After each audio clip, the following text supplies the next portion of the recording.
आज एक ऐसी कहानी सुनते हैं जो एक बहुत ही मामूली सी चीज एक आईने को खौफ की सबसे बड़ी वजह बना देती है। कहानी का नाम है हॉस्टल का आईना। तो एक सवाल से शुरुआत करते हैं। क्या आईने सिर्फ हमारा अक्स दिखाते हैं, या कभी-कभी जब कोई अकेला हो अंधेरे में तो वो कुछ और भी दिखाते हैं, कुछ ऐसा जो शायद किसी को कभी नहीं देखना चाहिए? तो कहानी की शुरुआत होती है एक सरकारी बॉयज़ हॉस्टल से और वहाँ के एक खास कमरे से।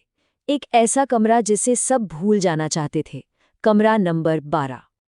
कहानी का मेन कैरेक्टर है विक्रम, 11वीं का एक स्टूडेंट जो इस हॉस्टल में अपनी नई जिंदगी शुरू करने आया है।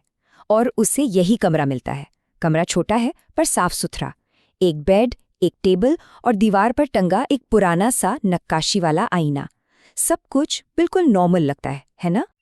पहली ही रात विक्रम को कुछ अजीब सा महसूस होता है। वो बस यूं ही आईने में खुद को देखता है और उसे लगता है कि उसका अक्स थोड़ा देर से हिला, बस एक पल की मामूली सी देरी। खैर, उसने सोचा दिन भर की थकान होगी और ये सोचकर सो गया। 2 रातें तो शांति से गुजर गईं, लेकिन फिर आई तीसरी रात। वो रात जब असली डर ने दरवाजे पर दस्तक दी। और यहीं से शुरू होता है कहानी का सबसे खौफनाक हिस्सा, मुस्कुराती परछाई। सीन ये है कि विक्रम का रूममेट गांव गया हुआ है, मतलब वो उस कमरे में बिल्कुल अकेला है। और वक्त हो रहा है रात के करीब 12:30। पूरे हॉस्टल में सन्नाटा, माहौल एकदम शांत। वो पानी पीने के लिए उठता है और उसकी नज़र आदत के हिसाब से आईने पर पड़ती है। वो खुद को देखता है, चेहरे पर कोई भाव नहीं, बिल्कुल शांत। लेकिन आईने में जो था वो शांत नहीं था। आईने में उसकी परछाई मुस्कुरा रही थी।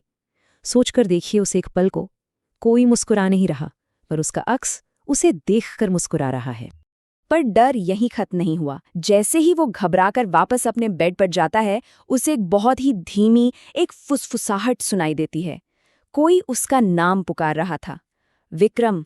और ये आवाज कहीं और से नहीं बल्कि सीधे आईने की तरफ से आ रही थी।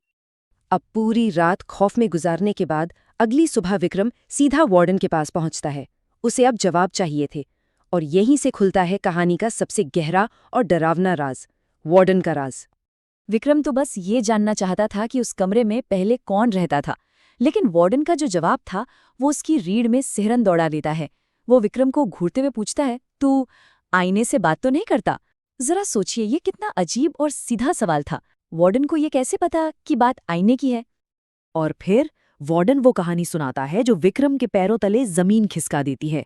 एक एक करके सुनिए। पहला, उस लड़के को भी यही लगता था कि आईने में कोई और है। फिर वो हर रात उस आईने से बातें करने लगा। एक सुबह कमरा अंदर से बंद मिला, और जब दरवाजा तोड़ा गया तो आईना जमीन पर टूटा पड़ा था, और वो लड़का वो कहीं नहीं था, जैसे हवा में गायब हो गया हो। अब विक्रम को यकीन हो जाता है कि वो किसी बहुत बड़ी और जानलेवा मुसीबत में है।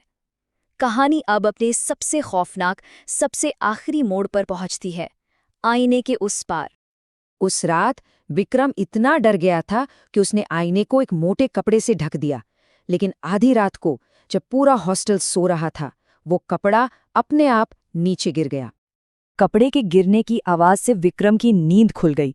उसकी नजर सीधे आईने पर पड़ी, और उसका दिल मानो एक पल के लिए धड़कना बंद कर गया, क्योंकि इस बार आईने में वो था ही नहीं।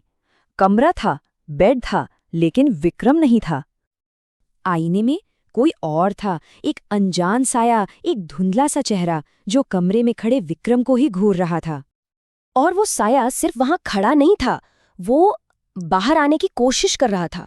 विक्रम ने देखा कि आईने की सतह किसी ठोस शीशे की तरह नहीं बल्कि पानी की तरह हिल रही थी, और वो चीज उस झिल्ली को तोड़कर कमरे में आना चाहती थी। विक्रम की चीख सुनकर गार्ड्स दरवाजा तोड़कर अंदर आते हैं। कमरा बिल्कुल नॉर्मल लगता है, सिवाय एक चीज के। आईने के शीशे पर अंदर की तरफ से एक काली हथेली का निशान छपा हुआ था। इस घटना ने सिर्फ विक्रम पर नहीं बल्कि पूरे हॉस्टल पर हमेशा के लिए एक गहरा निशान छोड़ दिया। एक ऐसी डरावनी विरासत जो उस रात के डर से बनी थी। अगले ही दिन हॉस्टल मैनेजमेंट ने कमरा नंबर 12 को हमेशा हमेशा के लिए सील कर दिया। उस आईने को भी वहां से हटाकर नष्ट कर दिया गया। लगा कि चलो वो भयानक कहानी खत्म हो गई, लेकिन क्या डर वाकई कभी खत्म होता है?